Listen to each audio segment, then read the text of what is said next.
পবিত্র কুরআনে আল্লাহ তাআলা মুমিনদের জন্য একটি গুরুত্বপূর্ণ নির্দেশ দিয়েছেন। তিনি বলেন, ইয়া আইয়ুহাল্লাযীনা আমানু আতিউল্লাহ ওয়া আতিউর রাসূল ওয়া উলিল আমরি মিনকুম।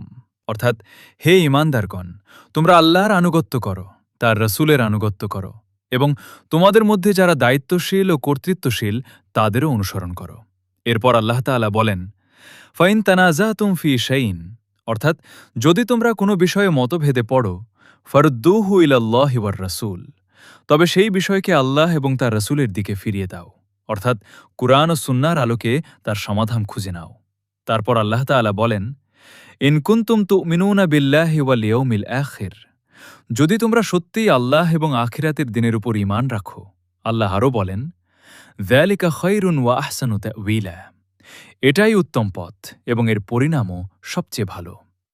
এই আয়াত আমাদের শিক্ষা দেয়, সত্যিকারের মুমিনের পথ হল আল্লাহর আনুগত্য, রসুলের অনুসরণ এবং মতভেদ হলে কুরআন ও সুন্নাহর দিকে ফিরে যাওয়া। আল্লাহ আমাদের সবাইকে সেই পথ অনুসরণ করার তৌফিক দান করুন। আমিন।